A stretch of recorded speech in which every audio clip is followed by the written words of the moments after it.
Howdy, this is Brett, and here's like two really common patterns that I think everyone runs into and you start to see you start learning guitar. So one of them is C to A minor, and what I'm going to show is just the descending bass in between them. So here's the first pattern.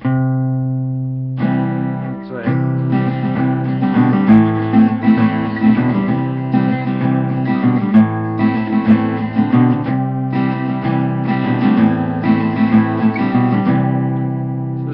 common thing to do. You switch from C to A minor, but you add this little, you could either call it C over B, or you could just think it's just sort of like a little transition in between. Sometimes you'll see like C, then C over B, and then A minor. But really, like, it's not, like, some people will try to do C over B like this, because a lot of times you end up hitting D in there also. A lot of times that's what people mean when they say C over B, even though it's not like really technically a C over B chord like this would be. But people don't tend to do that because it sounds kind of bad. So really what you're supposed to do when you do it is mute this string out. But here it is slow.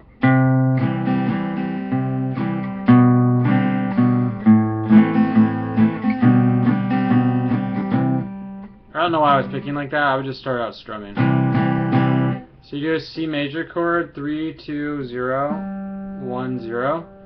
And make sure you mute this out when you play C major. I usually put my thumb up here to mute it, but also with the tip of this finger. Because C with E in the bass sounds really bad. And then you can strum it. And then lift these two fingers up and put your middle finger on B. And then go to A minor. 0, 2, 2, 1, 0. And then when you go back, you go to C over B. See, this chord doesn't sound good on its own. That's because it's a passing chord. There's tons of examples of this in most songs, but this is a really common one. So you got C major, C over B, A minor, C over B, and C major. And then you could do some picking on it, like.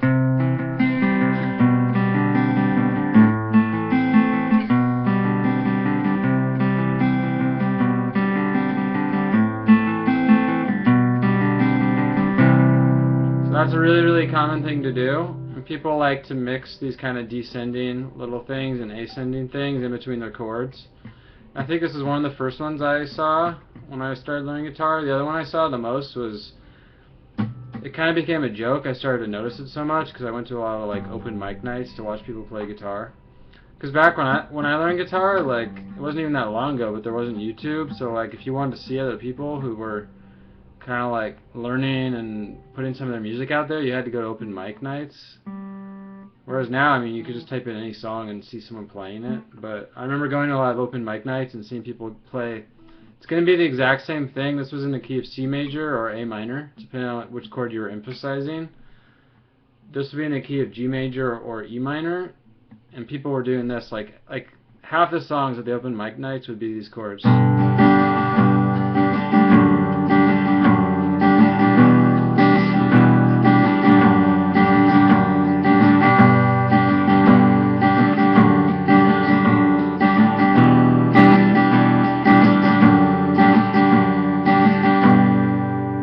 Exactly like that, and that's actually the concept I want to show, and then I'll show another way to do it.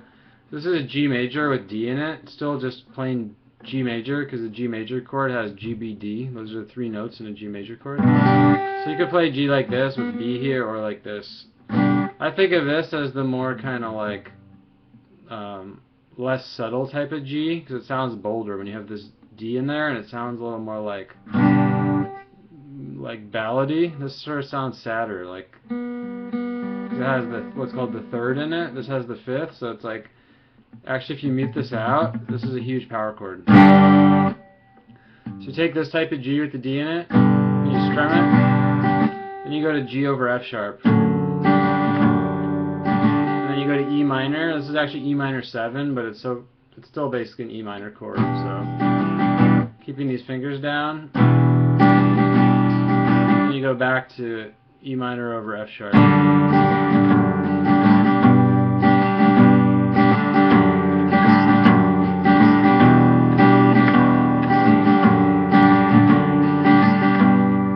that's the exact equivalent of this one.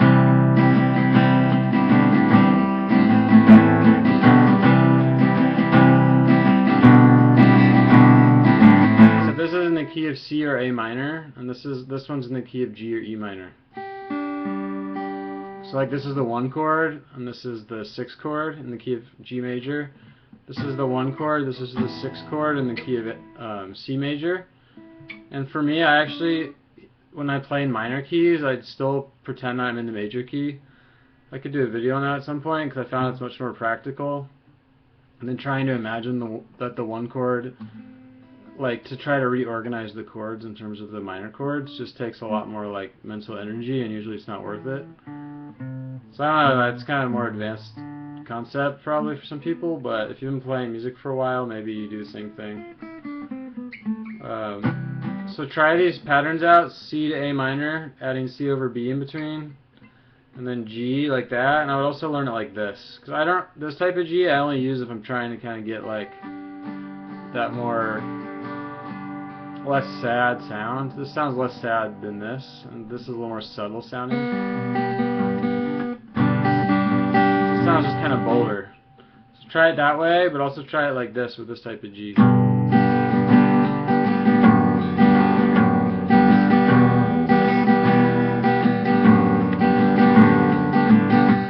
when you go to this E minor, you can still keep G on top.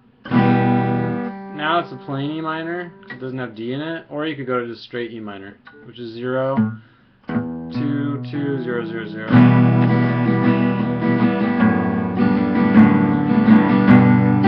If you do it that way, you could do it like this.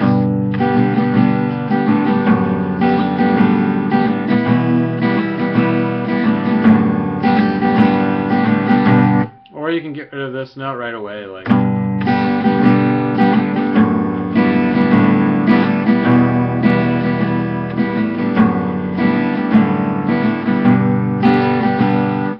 Well, a lot of times what happens when people do this, they don't even strum the top at all. It's more like.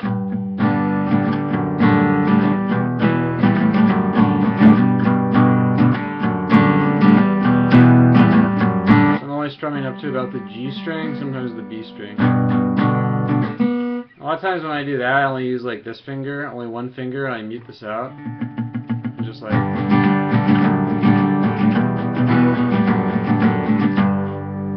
Once you get comfortable with that idea, like, it starts to open up stuff. I remember once I kind of just made this discovery, like. All of a sudden I started feeling more comfortable to be like.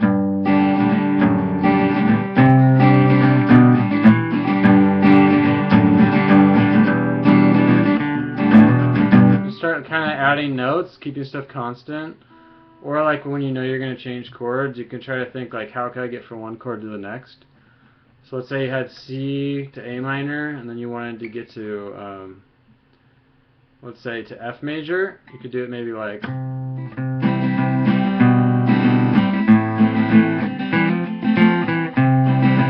So I went to this tiny F.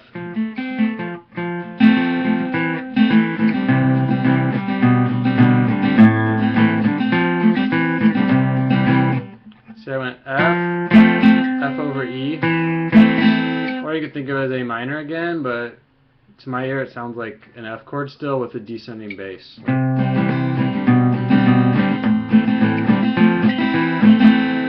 could go to D minor, D over C.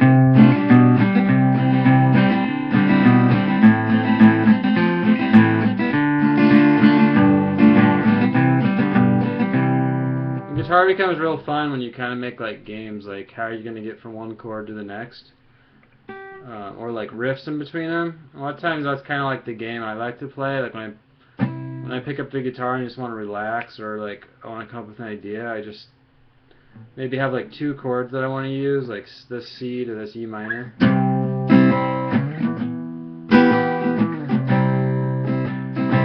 So think about just giving yourself a constraint, like two chords. Maybe like strum each chord longer so you have more time to do stuff. And then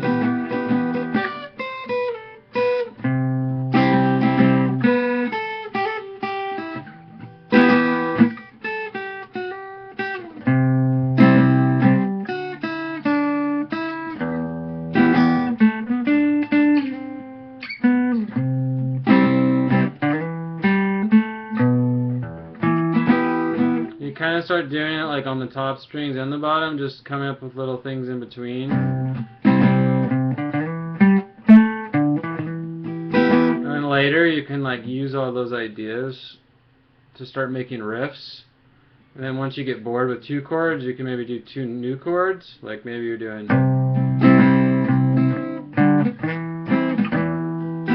You start to get bored. Kind of switch from the key of C to G. So then let's say you got bored with that, and maybe you're like, alright, I'm in the key of G. Because I'm in the key of G actually. It just happened because I played F sharp in my riffs.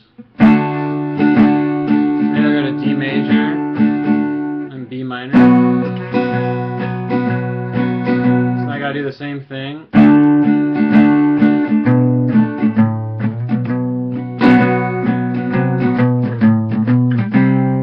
Try to go in between the 4 chords from whatever you came up with, so I'll do this one a little longer.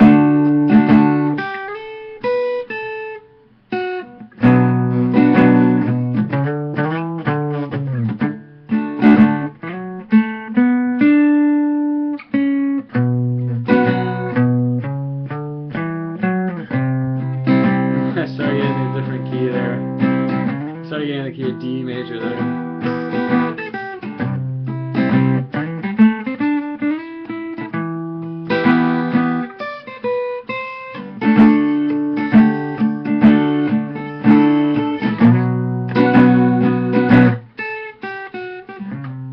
It's like a fun little game. So then I'm thinking, alright, C, E minor, do that for a while, D, B minor, and you just start to kind of discover fancier and fancier stuff the more you do it. It's also fun if you do like little pieces of the chords after a while instead of this. Instead of even strumming a bar chord, you would just do like... Then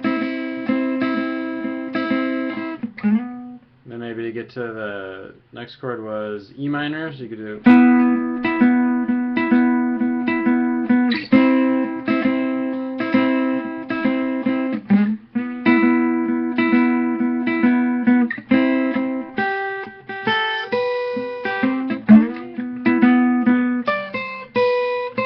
Maybe get lower from the chord, like each time change it.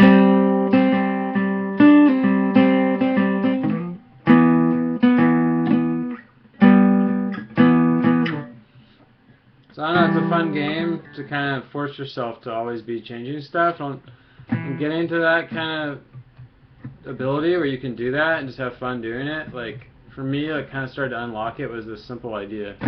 That's why I went into all that, is just because I remember like once I learned this, I was like, oh, okay, like, you know, like basic chords, and then you start connecting them up. And then, it takes like a lot of time to start getting to a point where you feel comfortable, like getting kind of intuition for how to do what I was doing, but it's not really that far of a step from doing this kind of thinking. Because a lot of what I was doing there, I wasn't really thinking, it was more like I knew my shapes. And then I kind of been thinking about what the notes are, but really just, if you think about it, like look at all the notes I have right there. Look at all the notes I have right there. So if you just visualize the chords, the chord shapes on the fretboard, look how much it's actually covered.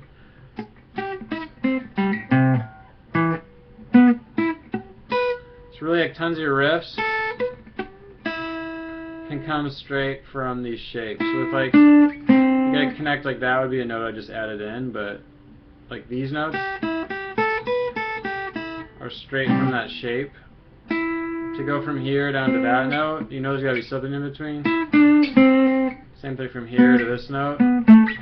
So there's 2 extra notes, and then same thing right here. So there's really, you gotta only have these 3 notes in, all of a sudden you have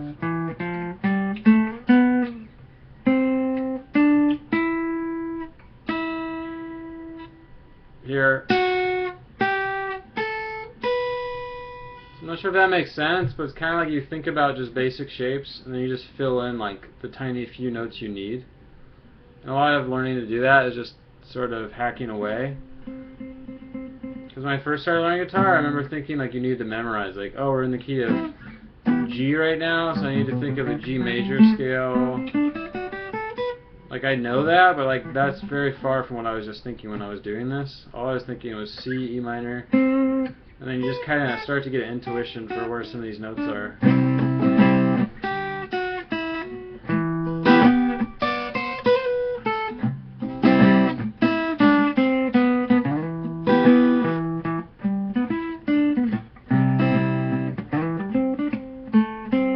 lot of stuff I'm doing right now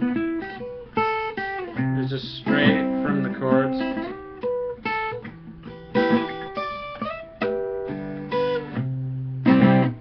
So anyways, I know I kind of started going off there at the end of this, but it's kind of like part of learning guitar is just learning something easy and then connecting that idea up to more complicated like songs you're learning, or like if you have the luxury of being around people who know more than you do, which everybody does now with YouTube. You can just look around what people are doing, start to like think about your simple idea and then just relate it to what, like, to more advanced ideas without worrying too much about what everything is, because then your brain will just explode. So that's it. Okay, bye.